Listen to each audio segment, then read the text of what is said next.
A very warm welcome along to the AtTheRaces.com web preview of the 2013 John Smith's Grand National. We're going to start off by taking a look at some of the leading fancies for this year's race. Alongside me, I've got a previous winner of the Grand National. It's not Hedge Hunter or Amberley House, but Mick Fitzgerald. Hello there, Mick. Good morning, Martin. And I guess 1996, the memorable year for you. Yeah, it is, but the amazing thing about the National is doesn't matter how long ago it is, it still feels like it's fresh in the memory because, you know, as a boy growing up, you watch those old films of all the great races, Fine Avon, you know, Devon Lock, and then you think of the great horse Red Rum, and luckily for me, my name is on that roll call. And as a jockey who's won the race before, when you're at Aintree and the buglers all sort of playing, the runners around the start, do you still get that buzz of excitement? Oh yeah, of course you do. And you know, it makes you green with envy when you look at those lads as they parade before the start of the world's greatest steeplechase. You know, it's a great race to be involved in, and I just wish that I had another chance to try and go out there and win it. Well, Mick does have the chance, although not being involved in it this year, to find the winner of the race. Let's have a look at the prices for the leading contenders. On his own for Willie Mullins and Ruby Walsh at 7-1. Seabass at 10s. Kappa Boy at 12 alongside Colbert Station. Chicago Greys at 14s. It's T for 3 at 16s with Sonny Hilbaum and Imperial Commander. It's then 18-1 joined together. 20-1 and bigger the remainder. Well, on his own, he's likely to be partnered by Ruby Walsh. He would have a favourite chance. Obviously, Kellis Prix is a former Hennessy winner, and Kiss Cover Fontaine seems to be back working well. So, you know, Willie's a couple of good chances. Obviously, Darrell's going to ride join together. Katie rides Seabass, but I'd imagine on his own is the one. But I just didn't speak to Willie yet. It was a good run last time over hurdles, wasn't it? It was a good run from where I was anyway. In the far distance on Thousand Stars, it looked a good run. But yeah, you know, I mean, he fell last year at Beechers, but you know, Beechers is a long, long way from home. And your dad's two horses look real big players as well. Do you think they'll be in the mix all being with a bit of luck and running? Yeah, she looked exactly as a national. You need luck and running. Seabass gave me a wonderful seal here when he was second in the hurdle lesson. He ran well here behind Ride Me and Prince de Bosch, and Ride Me is frank to form. Colbert Station's obviously a progressive horse, won the Paddy Power at Christmas and won a Pertemps qualifier in Punchestown in February. You know, if anything, he lacks a bit of experience maybe, but to be the right side of the handicap, he probably has to be lacking a bit of experience, don't you? So there's Ruby Walsh talking about his likely ride this time on his own. And the Irish have got a good record in the race. 5 wins in the last 12 years. Since 2000, Silver Birch, number 6 Valverde, Hedge Hunter, Montes Pass, and of course Papillon, who Ruby rode, I think, Mick, on was it his first ever ride in the race? It was his first ride, so, you know, owned by Bessie Moore. And you know, what a great day for Ruby that was. You know, the images are still fresh in the mind almost of him bolt upright in the irons, saluting the crowd, because that's what it means. And, you know, trust me on this, to just get round in the race, Martin, is an achievement. But to win it, it's life-changing. Well, let's have a look at the form of Ruby's likely ride this time round on his own. The horses joined Willie Mullins, and I think surprised connections here, Mick, winning over hurdles. Yeah, this is interesting, but a lot of people are getting very carried away with this. You know, the horse that he beats, the Ete Vray, is rated 137. This horse is racing in the National off a mark of 148. So, you know, he ought to be winning this, really. And, you know, he's a smart horse. The only worry I've got about this fella is I'd love to be able to back him in running. He's 7-1 favourite. They're saying there's a chance he's going to end up being the shortest price favourite for a long time. The worry for me is he had a heavy fall at Beechers last year, and it is amazing. You see some horses when they go back there. If you watch the race, I've watched it several times since in the last week. He had a rough passage all the way around, and I think this horse did really well to get himself into a good position at Beechers second time. He put in a short one because the loose horse actually hampered him, and he came down with a real thud on the ground. I'd love to see him jump 2 or 3 fences before I started backing him, because it's amazing. It can stick in horses' mind when they get back there. I think there was almost an element of last year, could have been his year. He'd won the Thyestes, which is a good sort of stepping stone to the National. And as you say, I mean, it can go one of 2 ways. Horses can be lit up by going back there again and enjoy it, but when they've had that nasty experience, it can just scar the mind slightly. It can, and, you know, it's amazing. You know when you ride them round there, after you've jumped 3 fences, you've got a fair idea what's going on. And I'd love to see him just get over that first ditch and then say, right, OK, now I'm going to get stuck in. Well, one horse that went to Aintree last year and really enjoyed it was Seabass. He jumped brilliantly. Jumping the last, he looked maybe as though he was going to win. Seabass trained by Ruby's father, Ted Walsh, who also has in the race Colbert Station. Even from last year, I said Brendan Brady, who travels with me a lot, we just said next year with a bit of luck, Seabass might have a companion here. I said in Culver Station, we had a Paddy Power in mind for him and he delivered well there. I was a little worried that the trip was a little bit of a worry because he shows plenty of pace, but he bolted in the Paddy Power, no doubt about the trip. AP said there was a bit left even at the finish of it, and he was dour in his 3-mile hurl at Punchestown, stayed at it well, so I've no worry about trip for him. He jumps really well, little baby lacking experience. Hopefully I'll have AP McCoy. If I haven't, I'm sure I'll have Mark Walsh, who'll be a good substitute, but he's a horse that's been freshened up since Christmas for it, and he's in great order, he's in good nick. There's not a lot to choose between the two of them ability wise. The other fellow has the experience of being there, but I mean Culver Station is 6 or 7 pound less on his back, and as I said, there's nothing between them as horses. And like Seabass, he's actually got very little mileage on the clock for a horse of his age. He's had a few problems himself, but there could be a bit more to come from him. There could be, and I mean, if he'd done everything right this year, he could be around for a couple of years as well. He's a great big horse as well too. Seabass is a good model, but Culver Station's a big power horse. He's 16.3, weight won't bother him. He jumps really well. From day one, he's been a brilliant jumper of fences. Touch wood, that won't put the mockers on him, but he's not extravagant, but very accurate what he does. He pops well, loves jumping. He's a quicker horse. Actually quicker through the air than Seabass. I hope he's as careful. Well, Ted Walsh with a good couple of chances, Mick. Let's start off with Seabass. We're talking about horses who've gone there and enjoyed the experience. He certainly looked to enjoy himself around there last year. Oh, he loved it. And when you get a horse that goes there, we've just spoken about on his own, having a bad experience, this horse is the opposite end of the scale. And for me, you know, Katie Walsh, she said it herself in her post-race interview, a couple of times she went, go on, and he went, no, you just sit quiet and leave it up to me. And that's what you need. You need a horse with plenty of brain cells. This horse has got it in abundance.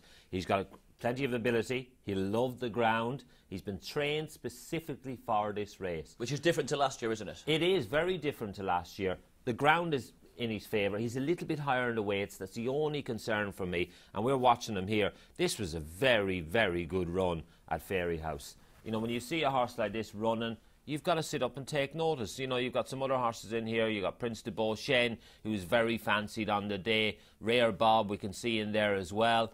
I love the way this horse goes about it. And I think it's all about a fairy tale, the National. We've seen it so many times. And this year, I think we could have a real fairy tale. I mean, this horse, I think, if you're looking to back something each way, would be a solid each way proposition. But do you feel it might be hard to win with him off that slightly higher mark? It'll be the only concern for me is just how tamely he faded from the elbow. The only thing I would say is he's been trained for the race this year. That, for me, just might make him last a little bit longer. And his form this year coming into the race, I think, is better as well. So I think he's got every chance. I think he's a cracking standout each way bet. Yeah, I'm a big fan of Seabass as well. Let's have a look, though, at Colbert Station, the other runner for Ted Walsh. He's mixed chasing with hurdling. And we can see him over hurdles first time up here, Mick, on his most recent start. Yeah, this was a good bit of placing by the trainer, to be honest, because this horse got in here off his hurdle rating of 119, fully entitled to win this, and he did. And, you know, I think all it showed you is his well-being, and it showed the fact that he goes on soft ground and he's fairly able to jump hurdles. Well, we kind of knew that anyway, but, you know, what it does say is he comes here in good heart. You know, we're about to see him over fences then. I think winning, and trust me, I've ridden in the Paddy Power, it is one of the hardest races to ride in. Yeah, like, it is like a mini-national, because you got 30 runners. There's people trying to ride your horse and somebody else's as well. They race that tight together. And it is a very tough race to win. And this horse was laid out for it.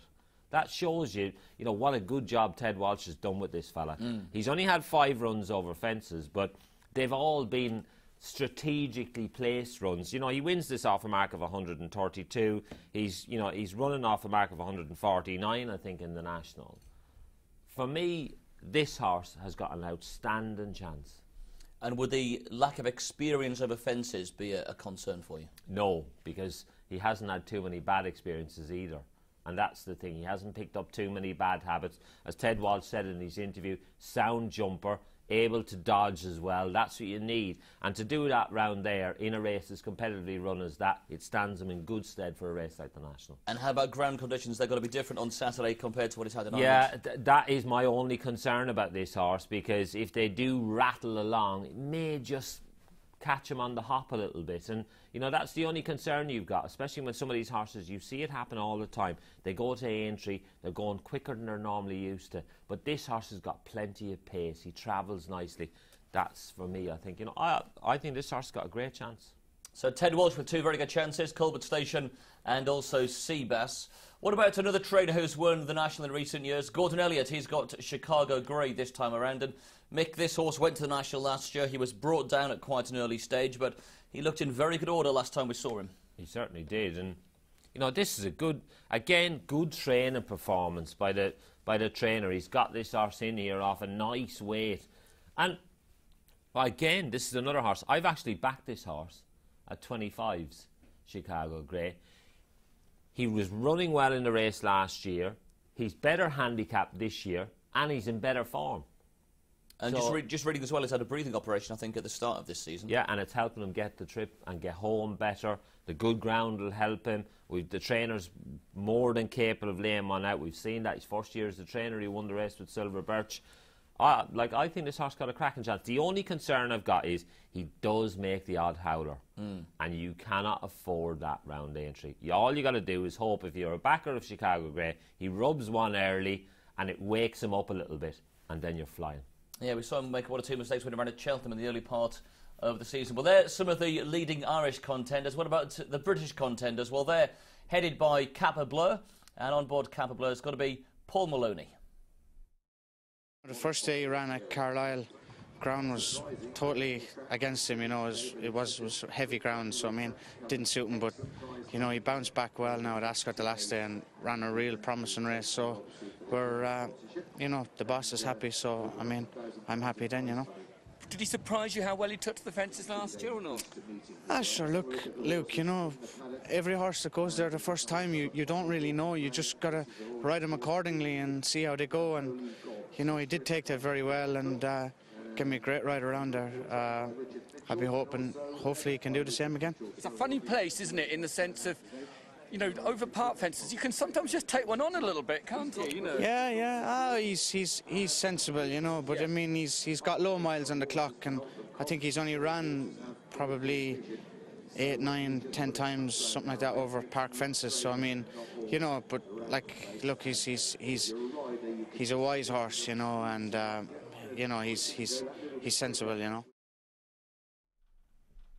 Well, Kappa Boy was 4 from 6 in the point-to-point division. He's won 2 of his 9 starts over fences, and he's had a similar prep this year, Mick, in terms of the races ran in en route to Aintree as he did 12 months ago. Yeah, very similar. He finishes a good second here to Vino Grigio. You know, racing off a mark of 145. He races off the same mark in the National. And I just think that he's been plotted for this race, the National. This has been his target. And, you know, we've seen with Evan Williams the job he did with State of Play. Getting the horse ready for the big day. He's very capable. This horse showed a liking for the track last year. The only concern is he got himself a little bit in behind early last year, then made up the ground when the pace slowed, and then had every chance, I felt, when he crossed the Melling Road last time, and just stayed on. Similar mark this year. I can see him running a similar sort of race, that's for sure. But he could well, if he was more handily placed with that experience behind him, it could help him to find that improvement. I think it could, but I do think he's that type of horse, like Paul has said there. You know, sometimes you just got to ride him that way, let him find his feet and let him get into the race. It's funny, before I watched the race several times, I thought the same. I thought he was too far back early. And then I watched the race several times again, and he wasn't actually that far back. When you see him when he jumps the canal turn, he's actually in front of the likes of Neptune, Calonge and Sonny Hilbaum, so he's close enough. But the thing is, he lacked that gear when Paul needed him to pick up, and that'd be my only concern. Interesting. Well, one horse who's already taken in a national this year is T for 3.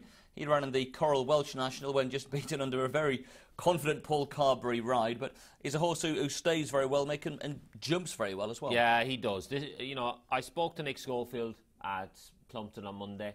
He's really looking forward to this, and for good reason. This horse does all the right things, and the only thing is, good ground might just catch him out a fraction. But I wouldn't be put off too much. The biggest concern I've got for this horse is he's handicapped to the hilt. He's rated 151 in this national. We're watching him here finishing placed off, I think, around 144. And it's a career high mark for this fella, and he has to put in a career high performance to be able to pull it off. And he's had some tough assignments as well. You look at horses like Kappa Boy who are coming here relatively fresh. He's been the Hennessy, he's been to the Coral Welsh National, he's been to Haydock on what was very gruelling ground last time out. Yeah, but the only thing I would say about last time, Nick Schofield said to me, he looked after him. The horse was just hating the ground. He was hating the track as well at Haydock. So he said he didn't have too hard a time. And Rebecca has always said she was very pleased she missed Cheltenham with this horse. She thought the Haydock race would put him absolutely spot on. OK, well, a couple of the contenders. We've got last year's second is back for Jones O'Neill, just touched off on what must be one of the closest finishes, of course, Sonny Hilbaum. I mean, at this stage, Mick, we're not sure what AP rides, but Sonny Hilbaum has been there, enjoyed the experience, but he's got up a fair bit in the weights. Yeah, he's £10 higher than he was last year, and you have to argue he was in better form last year coming in here off the back of a Cheltenham Festival win. The only thing I would say about this, and I think the sooner you can keep your finger on the pulse and get the info, the better. If AP rides Sonny Hilbaum ahead of Colbert Station, his price will tumble. So when he won on Don't Push It, he had several fancies, AP, in the race for JP, and John Joe told him to ride Don't Push It. He said, look, this horse has never been better, I think you've got to ride him. If John Joe tells him to ride Sonny Hilbaum, he's shown him the right sort of things, and he's shown him what he showed last year. If that's the case, you've got to follow it.